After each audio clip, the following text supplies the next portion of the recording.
I don't care how good they is right now. It's a whole different ball game, bro. With somebody holding on your shorts the whole way to the basket. Legal. And it's Come legal. on, man. When you run through the paint and you can get bumped, it's different. And that's my argument with people. It's like, it ain't no disrespect to anybody because they're all great. And you're going to argue back and forth and everybody's going to have their opinion. But I'm saying, which rules are we using? As far as inspiration, I didn't take much inspiration from Vince. 8 consecutive NBA Finals appearances. 10 trips to the championship stage. At first glance, those numbers represent pure dominance and a level of success that few players in basketball history have ever reached. But now, NBA legend Vince Carter has shared a perspective that has the entire basketball community rethinking the way we view LeBron James' legacy. This wasn't just another emotional opinion or a hot take designed to create headlines. Carter backed up his argument with evidence, facts, and historical comparisons that are forcing fans to take a closer look at LeBron's place in NBA history. You just have to find, maybe you don't play LeBron as many minutes in the first quarter and bring him back, a little later in the second quarter. He could play longer stretches that way. It's just something they have to tweak and figure it out. Carter wasn't trying to disrespect LeBron or diminish his career. He wasn't there to create controversy. He was there to give his honest perspective.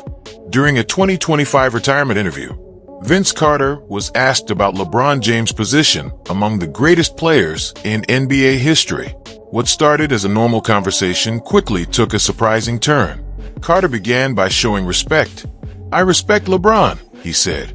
And for a moment, everyone expected the usual praise that comes with discussing one of basketball's biggest icons.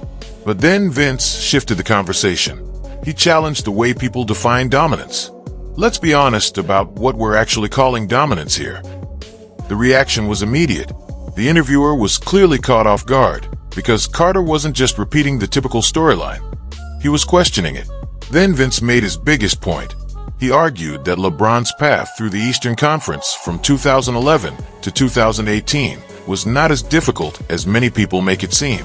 According to Carter, that era provided LeBron with a much smoother road to the finals compared to other championship journeys in NBA history. The clip quickly went viral. Social media exploded as fans debated Carter's comments. LeBron supporters defended his accomplishments, while traditional basketball fans argued that Vince was highlighting a side of the story many people ignore. What made the discussion even more interesting was the belief that several former NBA players privately agreed with Carter's perspective, but avoided saying it publicly because of the intense criticism that often follows any criticism of LeBron. However, Carter's argument wasn't based on emotion alone. He pointed to statistics, competition levels, and historical context. And when you look deeper into the numbers, the debate becomes even more fascinating. LeBron's 8 straight finals appearances from 2011 to 2018 remain one of the greatest achievements in NBA history. But the question is, how difficult was the road that led him there?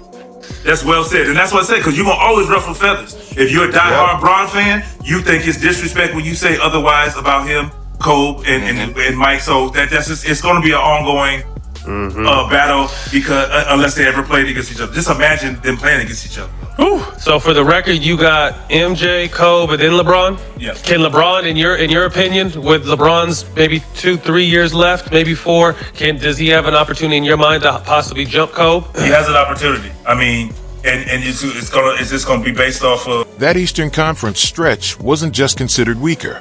Many critics argue it was one of the least competitive eras in recent NBA history.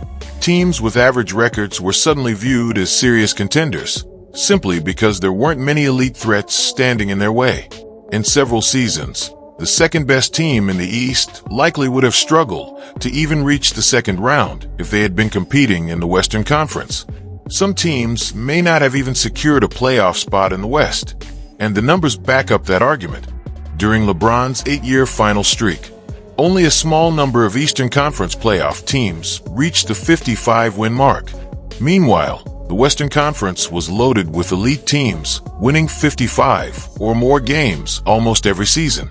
In the West, championship-level teams were being eliminated in the opening rounds because the competition was so intense. Teams with enough talent to compete for a title were often forced to go home early simply because the conference was stacked with too many great opponents. Carter highlighted LeBron's Miami Heat era from 2011 to 2014 as a major example.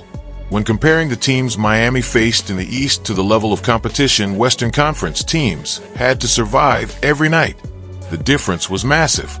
To critics, LeBron's road to the finals looked less like a brutal championship battle and more like a clear path through a weaker conference.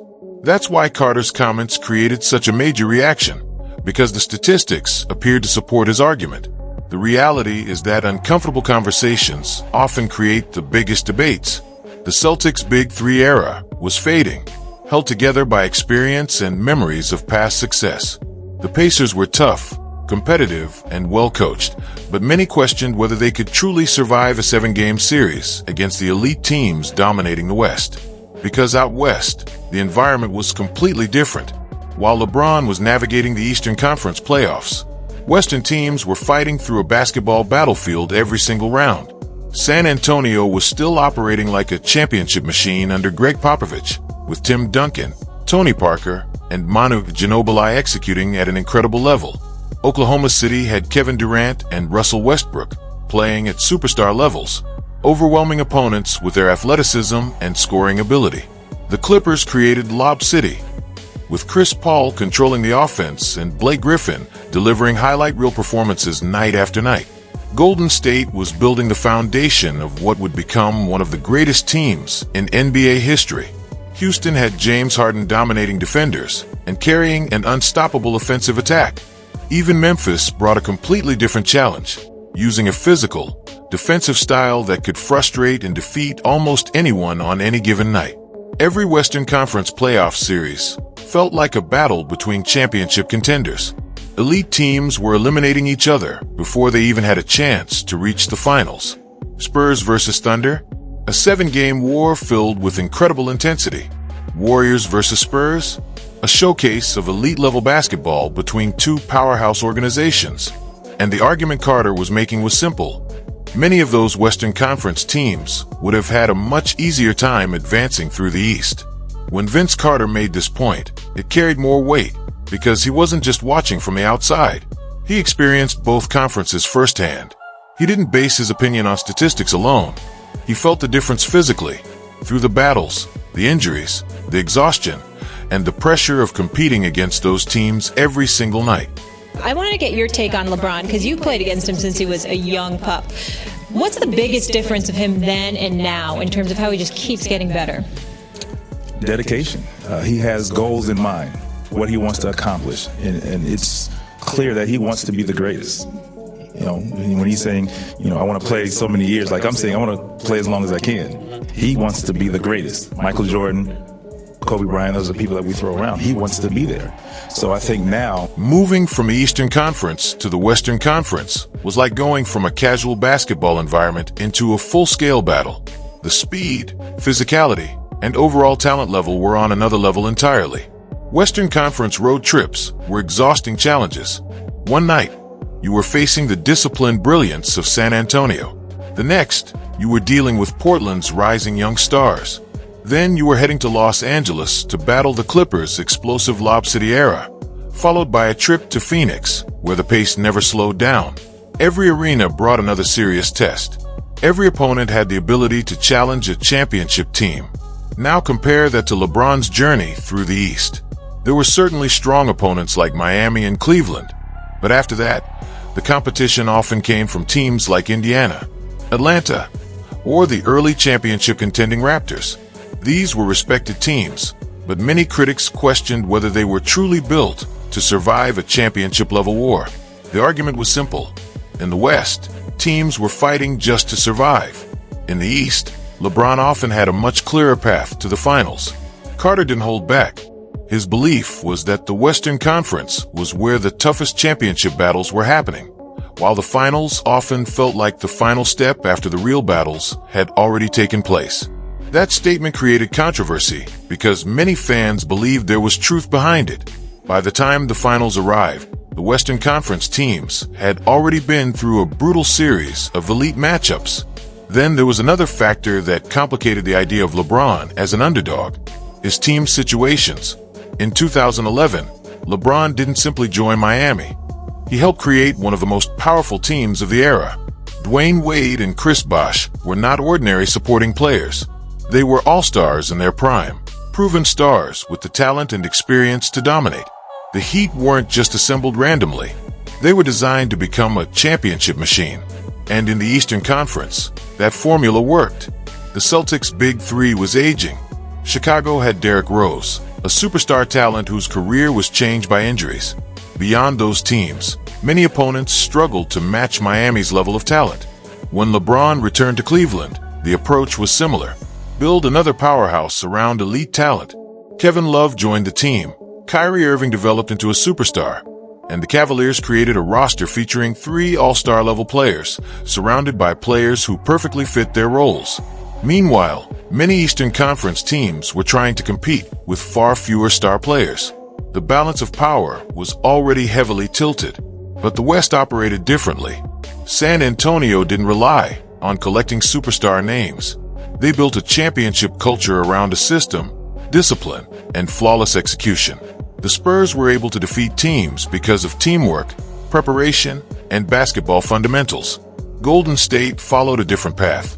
They developed their own core, turning Stephen Curry, Klay Thompson, and Draymond Green into one of the most dangerous groups in NBA history. That's why Carter's criticism connected with so many people. It wasn't simply about attacking LeBron. It was about comparing the environments different players competed in. The East was viewed as a place where LeBron controlled the landscape. The West was viewed as the ultimate test, where every night demanded championship-level effort. Oklahoma City didn't buy success. They drafted their stars, developed their chemistry, and grew together through years of competition. Western teams constantly challenged one another with no easy shortcuts. Carter's argument was that LeBron benefited from a weaker conference structure. Was it a smart strategy? Absolutely. Was it impressive? Without question. But was it the same challenge faced by teams battling through the Western Conference every season? That was the debate. This is where the conversation becomes uncomfortable for many LeBron supporters. Carter raised a major question. What would have happened if LeBron spent his prime years competing in the Western Conference? Would he still have reached 10 finals? Would he still have made 8 straight appearances? Carter believed the answer would be different. Consider LeBron's Miami Heat teams from 2011 to 2014 competing in the West. The first round could have meant facing the Memphis Grizzlies, a team famous for its physical grit and grind style. Every possession would have been a battle, and every basket would have had to be earned. If Miami survived that challenge, the next opponent could have been San Antonio or Oklahoma City. One series would require solving Greg Popovich's strategic brilliance and Tim Duncan's championship experience. The other would mean dealing with Kevin Durant and Russell Westbrook at their absolute peak. And after surviving those battles, another powerhouse would be waiting. Either the rising Golden State Warriors or the explosive Clippers featuring Lob City. Now compare that to LeBron's actual Eastern Conference path. There were playoff matchups against teams like the Charlotte Bobcats, young Milwaukee Bucks before their rise, or early Brooklyn Nets teams that lacked championship-level threats. Later rounds often included battles against Indiana or Chicago before injuries changed their futures, followed by conference finals matchups against teams like Atlanta or Toronto. Those teams were competitive, but many questioned whether they truly had the firepower to win a championship. Then came a real-life test. When LeBron eventually moved to the Western Conference with the Lakers, his first season ended without a playoff appearance. After 8 straight finals appearances in the East, he entered the West and immediately faced a much tougher environment. For critics of LeBron's Eastern Conference run, that moment supported Carter's argument. The competition level was simply different. The West demanded survival basketball every single season. When Carter's comments went viral, the reaction was immediate. LeBron's enormous fan base pushed back across social media, creating heated debates and emotional arguments. Many dismissed Carter by saying he was only speaking because he never won a championship. But that response avoided the larger discussion.